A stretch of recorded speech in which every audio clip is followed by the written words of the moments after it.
Alright, everybody. I'm gonna be honest with you. My plan was not to react to Mr. Bone today. I was gonna react to something else. But my brain can't think of what to react to. I need suggestions. Let me know in the comments suggestions. I don't care what it is. But I need suggestions on different channels or different stuff to react to. I just need something new. I need something different. So, give me suggestions. That's what I'm asking. Give me some suggestions. Today, we'll react to Mr. Ballin just because he's the only thing I can think of. And this, okay. This one is, this man's secret shocked the world. Mature audiences only. So if you ain't mature, get lost. Ladies and gentlemen, I need y'all to hit the like button, hit the subscribe button. Comment what you think down below. Comment suggestions down below. Are you guys ready? Of course you're ready. Let's go. For over 20 years, a person in Austria kept a horrible secret, and in 2008, that secret was inadvertently revealed and it shocked the world. But before we get into today's story, if you're a fan of the strange, dark, and mysterious delivered in story format, then you've come to the right place because that's all we do, and we upload 3 or 4 times every week. So if that's of interest to you, invite the like button to come over to your house for a family dinner party, and then proceed to serve them a severely oversalted dish. But before they take a bite, be sure to tell them you're so proud of your cooking and you can't wait to get their feedback. Also, please subscribe to our channel and turn on all notifications so you don't miss any of our weekly uploads. All right, let's get into today's story.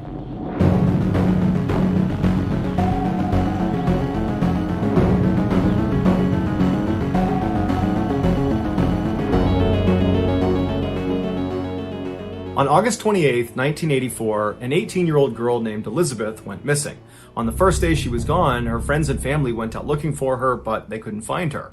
The following day, when she still hadn't shown up and no one had heard from her, her parents went to the local police station in their Austrian town of Amstetten, which is about an hour west of Vienna, and they reported her missing. The police launched an initial search of the town and the surrounding areas, but after several weeks, they had found nothing that connected to Elisabeth and where she might.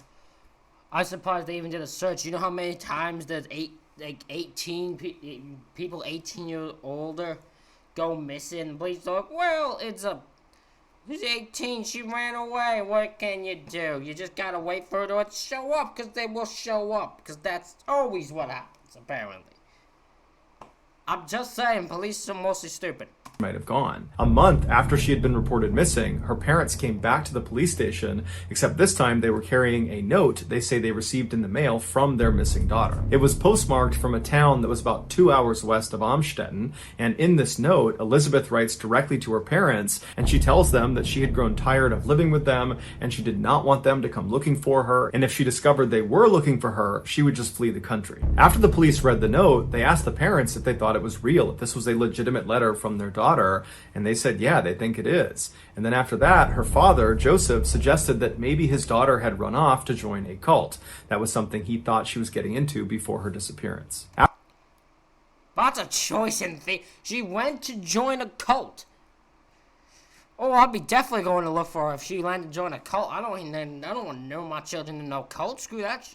After the parents left the police station, the police began conducting interviews with other family members and friends of Elisabeth to see if it was possible that she might have run off to join a cult. And virtually everyone they spoke to said, absolutely not. There is no way she ran off to join a cult. That just wasn't her. She was a quiet, reserved person, and they had never heard her talking about a cult or anything that even resembled a cult. These answers left the police feeling very suspicious of the whole situation, and so they decided to look into the young woman's history to see if there was some other reason she might have run off. In their research, they discovered that Elisabeth was one of 7 siblings that all lived together with their parents, Joseph and Rose Marie. Joseph was a successful electrical engineer and real estate. Oh, you look creepy. Oh, I don't like you. Oh, Joseph, I don't like you. You look creepy. I'm just gonna throw that out there. You have a real creep vibe to you, I'm just saying. developer who was well liked and respected in town, and Rose Marie had gotten married very young at the age of 17, and she had stayed home to take care of the kids. By all accounts, from the outside looking in, they were a very ordinary family. But as the police began to dig deeper and deeper into their history, they discovered there were some big problems behind closed doors. Despite his friendly outward public appearance, Joseph was actually a ruthless authoritarian when he was home alone with his family. At night, when he came home from work, his wife and his kids would immediately stop whatever they were doing and go silent in hopes they might avoid a beating. The only member of the family that seemed willing to stand up to Joseph was Elisabeth, and she and her father would frequently get into screaming fights, and then as punishment for these fights, Joseph would not only beat his daughter, he would also prevent her from seeing her friends for long periods of time, and he would go through her personal things like her diary. Okay, well, Joseph, I suspect if they were going about it, Joseph has done something to his daughter. I don't know what he's done, but Joseph clearly already looks like the number one suspect. Their toxic relationship finally came to a head when Elisabeth finally ran away from home 2 years prior to her most recent disappearance. She made it all the way to Vienna before authorities caught up to her and brought her back home. Upon learning about this earlier disappearance, the police became convinced that the most recent disappearance was yet another attempt to escape her abusive and controlling father. And so the police decided that this was more of a family affair, and they didn't push the investigation further. A year went. Is that how you... See? Is that how it usually works? Oh, well, she's running from her father. So, let her father figure it out. We'll leave them to deal with it. Ain't missing according to us. I don't know what the fuck that works. By, and neither the police nor her family heard anything from Elisabeth, and so her case was closed. But 24 years later, a seemingly unconnected event broke her case wide open. On April 19, 2008, a 19-year-old named Kirsten was rushed to the hospital in Amstetten. Her skin was so pale it looked almost transparent. She was unconscious and suffering from seizures as well as lung and kidney failure. The doctors were able to stabilize her by putting her into a medically induced coma, but after running a litany of tests, they couldn't figure out what was causing her to have this medical condition, and so they were not able to treat her effectively. They assumed it had to be some sort of genetic condition, so they put her name into the medical database, but nothing came up. Her name wasn't listed. And so this was very perplexing because everybody's name was in this database. And so they took her name and they ran it in other medical databases, and her name didn't show up in any of them. And so totally confused by this girl who seemingly didn't exist, who was exhibiting symptoms of a condition none of the doctors had seen before, the doctors decide they have to speak to the guy she showed up with, an older man who was out in the waiting room. When the doctors approached him, he said he was Kirsten's grandfather, but beyond that, he offered virtually no new information. In fact, he was aggressive and rude and dismissive, and anytime they asked him questions, he would answer as minimally as possible. And when the doctors really fixated on whether or not Kirsten had some underlying medical condition, he would not give them an answer. He would just dismiss it and say he didn't know anything, but it was the doctor's impression that he did know something. I'm about to say, if you bring this kid to a hospital and then try to avoid answering questions when they're clearly going through a medical issue, the hospital and them, I would hope at least, would get concerned about their safety around you and would get police involved. Because that's suspicious, the fact you don't want to help the person you brought to the hospital. He just didn't want to tell them. And this behavior shocked them because they're thinking the information he has could potentially save his granddaughter's life. Why wouldn't he want to give it to us? And so after this disastrous interaction with the grandfather, the doctors decide to get the police involved. There were just too many red flags not to. When the police arrived, they were surprised to find out that this older man in the waiting room was none other than Joseph, the father of the still missing girl, Elisabeth. The police asked Joseph, Still looks sus. what's going on here? And he tells them that earlier that day, he had opened his front door of his house, and lying on his front step was a girl he had never seen before. It was Kirsten, and there was a note laying on her from his missing daughter, Elisabeth. In the note, Elisabeth writes to Joseph directly and tells him, this girl here is Kirsten, and she is my daughter, so she's your granddaughter, and she's sick, and I can't take care of her. Can you and mom take her to the hospital? While the police had many more questions about this totally bizarre turn of of events, they realized that for the time being, they needed to focus their efforts on just getting Elisabeth to contact them because they needed to know more about Kirsten's medical condition so they could save her life. And so the police went to the media and they put out a message on TV and on radio that was a direct appeal to Elisabeth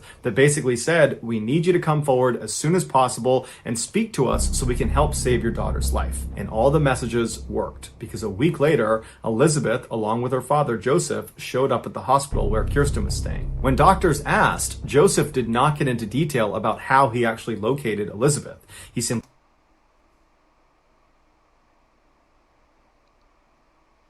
Joseph knew where she was. So my curiosity is, did Joseph have her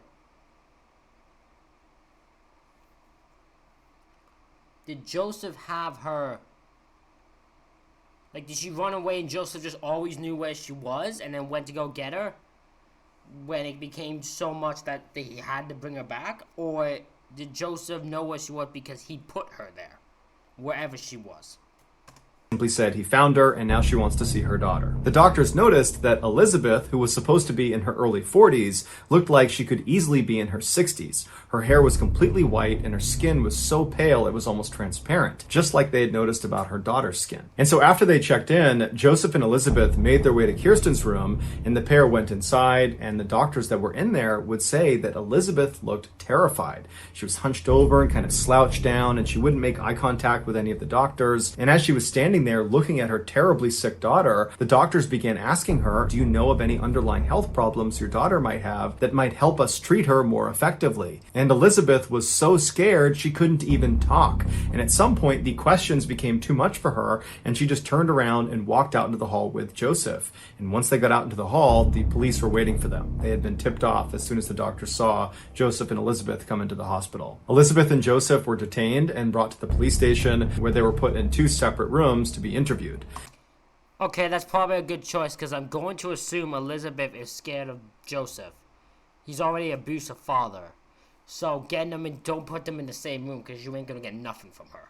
They first interviewed Elisabeth, and initially, just like in the hospital room, she was totally mute and didn't say anything. Then for 5 hours, the police grilled her with questions. Where had she been for the last 24 years? What happened to Kirsten? Did she have something to do with her illness? And they kept reminding her throughout these 5 hours that if she never gave them any information, and God forbid something were to happen to Kirsten, she, Elisabeth, could be held criminally liable. And so eventually, Elisabeth, in a very small, meek voice, said, okay, I'll tell you the story, but you have to promise me I never have to see my father, Joseph, ever again. When she said this to the police, they could tell she was so scared that they said, okay, fine. You never have to see your father again. We'll make sure of it. Now tell us what happened. After that, Elisabeth clutched her hands. She took a deep breath, and then she told them one of the most horrifying stories they had ever heard. A story so disturbing that it would make headlines all around the world for months. It all began. So this is when the story really takes a turn. Now for those people, because I know you exist, who watch my videos and hate the fact that I talk during these, guess what? Get used to this probably gonna happen here. Began 24 years earlier on August 28, 1984, the day Elisabeth went missing. On that day, she told police she was at her family home in Amstetten when her father asked her to come into the basement to help him with something. Her father, for the last several years, had been constructing a bomb shelter in their basement, and he was now only one door installation away from being done. At the time, in the early 1980s, the Cold War was still very much on, and so building bomb shelters inside of your home was a relatively common thing. So Elisabeth goes down into her basement and she sees her father standing in front of this empty frame where this door is going to go that leads into the shelter. And so she walks over and steps through the frame into the shelter. She turns around and her father hands her this door, and she holds it in the middle of the frame while he secures it to the hinges. And then once it's securely in place, suddenly he swings open the door, knocking Elisabeth backwards farther into the shelter. And before she could stand back up again, her father had run inside and pushed an ether-soaked towel onto her face, knocking her unconscious. What the fuck? When she came to again, she found herself chained up in the very back room of the shelter. So this guy kidnapped his daughter and put her in a bunker he set up in the... What What the fuck? What? It would turn out this bomb shelter that Joseph had spent 6 years constructing was not actually a bomb shelter. It was a prison he was building specifically for Elizabeth. To get What? Why? Why? What was his thought process here? Why the fuck would you kidnap your own daughter and put her in a basement? What is your end goal with this? I mean, it's probably gonna find out.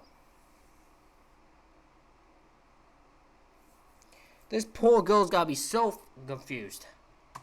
into this shelter, you would have to go down the steps into the basement, which looked like a typical unfinished basement. And then on the far wall, you would see these shelves that had things like paint cans and screwdrivers and other tools you would expect to find in a basement. But if you walked over to the left side of the shelving, there was a lock on the back of it that if you undid it, the shelf itself would swing out like a door, and then behind it on the wall would reveal a 3-foot tall secret door. This secret door was also locked, but not by a key lock. Instead, it was locked by a keypad lock that only Joseph had the code to. And since Joseph was an electrical engineer, he took great care in ensuring this lock never could be tampered with or destroyed. That thing was going to stay locked unless he unlocked it. When Joseph entered his code into the keypad, he could open that secret door and it would reveal this secret underground prison that was basically a winding maze of small rooms with ceilings that were too short to be able to stand up all the way in. If you walked through this secret door and actually entered into this prison,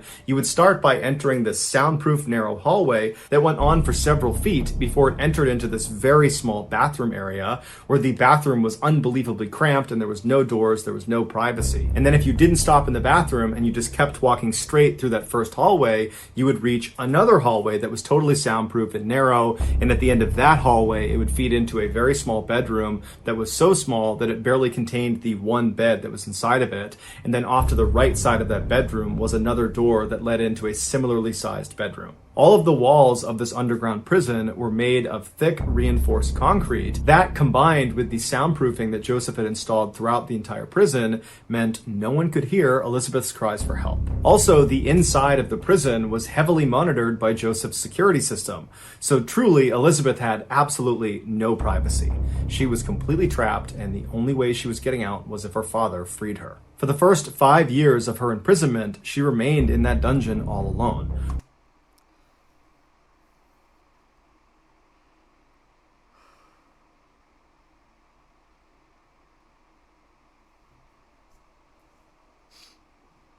This guy is so messed up in the head. He just wanted to kidnap his daughter so he had complete control over her, because she was the only one who would fight back against him. So he spent six years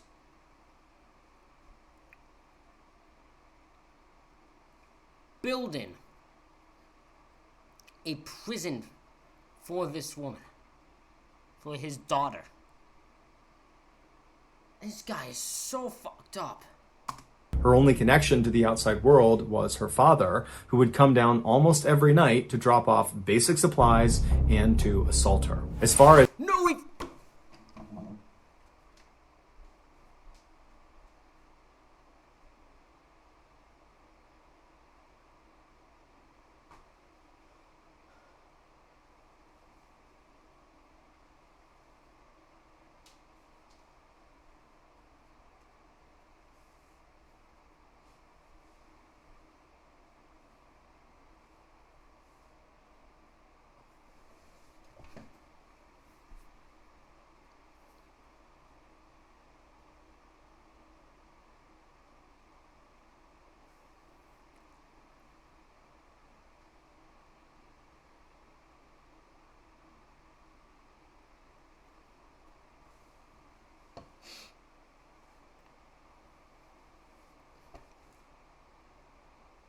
this guy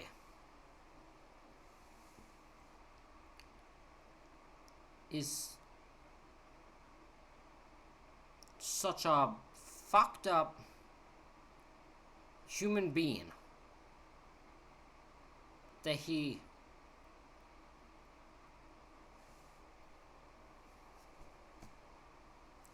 He assaulted his own daughter.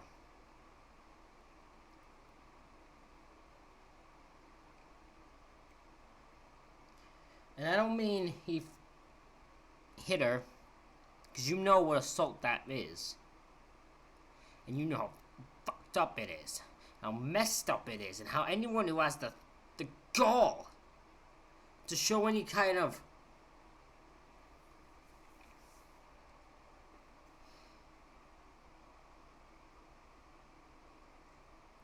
this is fucked up beyond repair. This is mentally fucked up.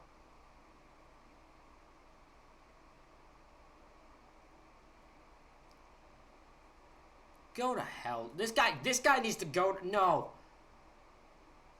Is there a place below hell? Like, he needs to go below hell. As Joseph's wife and his other kids knew, he was just spending all this time in the basement because that's where he worked when he was not at the office. In 1988, Elisabeth became pregnant with her father's child.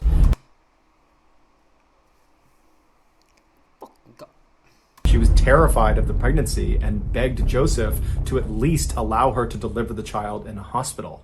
But he refused. He wasn't willing to potentially expose himself for what he was doing. And so he gave her a book about childbirth, and he gave her a pair of scissors to cut the umbilical cord, and he said, good luck. And so this motherfucker allowed her to, oh my god, I want to, is this guy alive?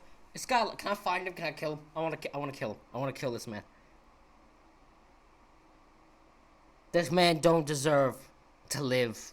This man doesn't deserve life. This is a heartless bastard who don't deserve life at all. On August 30th, Elisabeth delivered her daughter, Kirsten, alone in that basement. Following the birth of Kirsten, Elisabeth would deliver 6 more of her father's children, all the same. This motherfucker had 7 kids with his own daughter. I'm losing it. Way she delivered Kirsten, alone and in the basement. In 1996, one of Elisabeth's newborn babies, Michael, was born with respiratory issues, and so Elisabeth pleaded with Joseph to take the baby to the hospital to get help, but Joseph refused. He was worried he would be exposed. And so 3 days after his birth, the baby died in Elisabeth's arms. And after the baby died, Joseph just took the body, threw it in a stove, and incinerated it like it was nothing. In the late oh my, I want to kill. I want this guy. Please tell me this guy died. Please tell me this guy's not alive. I need to know this guy's not alive. Please tell me at the end this guy's died somewhere. 90s, the 6 living children down in the basement were getting bigger and noisier, and so Joseph came up with a plan in order to reduce the chances of them being discovered. And so one day, Joseph went downstairs into the basement and he took one of Elisabeth's youngest children away from her. And then he threatened her and the rest of the kids down there that if they tried to fight back or if they ever tried to escape, he would seal off the basement and he would gas them to death. Previously, Joseph you should be gassed to death. Had punished the entire family by turning off their power and cutting off their food and water supply for multiple days at a time, so they knew he was willing and able to hurt them if he wanted to. And so when he took this young child away from Elisabeth, they didn't put up a fight, and the baby disappeared upstairs. And when Joseph's wife, Rosemary, came home, he put on this elaborate charade about how he had discovered this baby on the front step, and that there was a note attached to the baby, and it was from Elisabeth, their missing daughter, and this child was apparently Elisabeth's, and she couldn't take care of it, and she was leaving it here for he and Rosemary to raise it as their own. And Joseph had actually made Elisabeth write out this note and sign it to add credibility to this story. And so when Elisabeth's mother, Rosemary, saw this note and heard Joseph's story, she believed it. Over the next several years, Joseph would steal 2 more of Elisabeth's young children and then stage having found them on his front step with a note from Elisabeth. And with each discovered child, Rosemary amazingly never asked any questions. She just took these kids in and she and Joseph raised them as their own. Eventually, when these 3 kids got old enough, Joseph would tell them that their real mother, Elisabeth, was a lowlife and she had abandoned them and she didn't care about them, when in reality, their mother and their other 3 siblings they didn't know existed were locked up in the basement below their feet. Initially, investigators believed all of these children Joseph had with Elisabeth were all mistakes, but it would turn out that was not the case. Joseph would admit that the reason he initially imprisoned Elisabeth was because he wanted to completely control her. I knew it! This guy's such a controlling little bastard. This fucking asshole is so controlling and wanting power and wants control over everyone around him. He wanted control over his family. He got control over his wife. He has control over the other kids in the house. And Elisabeth was the only one that would fight him. So he had to get complete control over her. And that's how he did it, by fucking doing this to her. He wanted to own her. And so he decided that if he could just Fuck this dude. impregnate her as many times as possible and make her have all these kids, even if she eventually got out of the prison, no man would want her. She had too many kids, and so she would remain his property. And so over the entire I want this guy to die so bad. I don't care if people are mad that I keep pausing. I want this guy to die so badly. time Elisabeth was imprisoned, over 2 decades, the nightly assaults by her father never slowed down. They happened thousands of times. But despite the horrific and tragic circumstances surrounding each of her children's births, she loved her children unconditionally and would spend all of her time doing her best to educate them and care for them. The 3 children that remained with her, that were not taken by Joseph, she taught them how to read and how to write. And when Joseph had given them a TV and a radio to keep down there, she would use those 2 items to try to teach her kids about the outside world, and she would promise them that someday they would get to experience it for real. Finally, in 2008, so 24 years after Elisabeth had originally been captured by her father, her oldest daughter, Kirsten, becomes extremely sick, and Elisabeth convinces Joseph to bring her to the hospital. And 1 week later, Joseph's heinous crimes were revealed to the world. Once police found out about the secret prison, they rushed to the house and they went downstairs and they used the codes and instructions that Joseph had given them, and they went inside and they freed the last 2 remaining children that were still there. When they brought them to the hospital, the youngest of these 2 kids, who was 5 years old, he didn't speak the entire time. He just pressed his face up against the glass of the car window and he stared out in utter amazement, because to that point in his life, he had never actually seen the world. After those 2 kids were brought to the hospital, they were reunited with the other 3 siblings that had been taken away from them years ago to live upstairs with Joseph and Rosemary. And apparently the reunion was very emotional and the kids were extremely happy to see each other. And then a couple days later, Kirsten would come out of her coma and she too would have a chance to be reunited with all of her siblings. Kirsten would ultimately make a full recovery. It would turn out she was suffering from a severe vitamin D deficiency. And vitamin D you primarily get from the sun, and in her 19 years of life, she had never been in the sun. As soon as the story broke about this family being trapped inside of this basement, everybody had the same question. How could Elisabeth's mother, Rosemary, not know what was going on in her basement? But the police... She's a victim too. That's why. She's a victim too. Remember from the back earlier, when he would come home, everyone would go silent. This woman is a victim just like all the other kids are, and just like Elisabeth and them are. All of them are victims to this heinous, disgusting human being. Had the same suspicions about Rosemary, and they investigated her and they ruled her out, and they said she's not at fault here, she's a victim too. Yes. She had been so badly abused by Joseph that she lived in fear of him, and so when he forbade her from ever going anywhere near the basement, she listened. And if she ever heard any strange sounds coming out of the basement, or if she ever suspected any strange behavior by Joseph, she kept those thoughts to herself because she was scared. It's also worth noting, this woman is absolutely a victim too. There is no hate that should go towards this mother. This is 100% all Joseph, and Joseph is a heinous bastard. That in those 24 years that Elisabeth and her kids were trapped in the basement, Joseph had over 100 people rent out a room inside of his house that was right over the basement. And in those 24 years, not one of those tenants ever said Joseph was acting strangely or complained about strange noises coming from the basement. However, one tenant who was there for a 4-year stretch had a dog with him the whole time, and every night the dog at some point would suddenly stand up, its ears would prick up, and it would start growling like it heard or it saw something. And at first, this tenant would try to see what the dog had seen or heard, but after never seeing anything, he would always just dismiss the dog when it did this at night. Later on, when that tenant figured out what was actually happening inside the house while he was there, he realized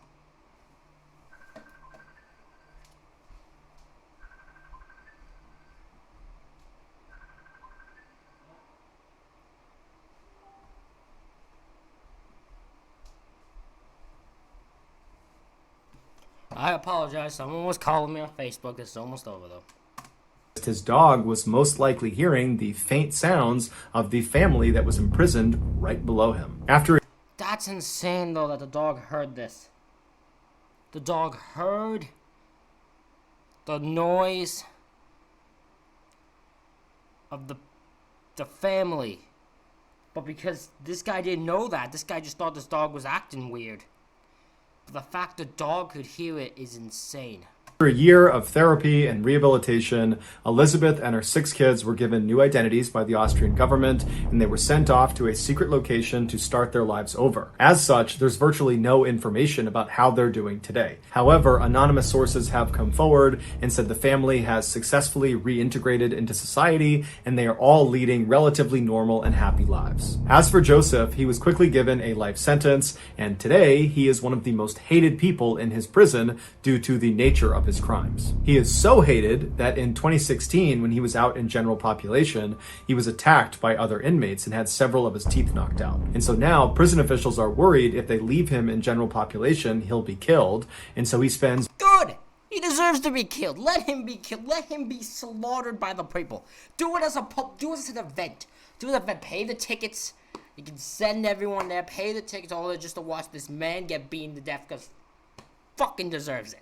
Virtually all of his time in solitary confinement. He will be eligible for parole in 2024 when he is 89 years old. So that's going to do it. If you give this man, if I find out this man gets parole, I swear to God, I'm going to go find him. Guys, if you found the secret in today's episode, let us know in the comments what it is and where you found it, so give us the timestamp, and if you're the first to do that, we'll pin you at the top of the comment section. If you got something out of today's video and you haven't done this already, please invite the like button over to your house for a family dinner party and proceed to serve them a significantly oversalted dish. But before they take a bite out of it, I don't even know what to think right now. My brain is going through so many thoughts. Ladies and gentlemen, that is it for this reaction video. My brain is going insane. I'm trying to keep my composure here.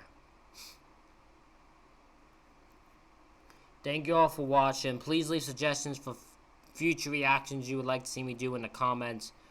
Hit the like button, hit the subscribe button, comment what you thought of this story down below. Thank you all for watching, and I'll see you all for the next one.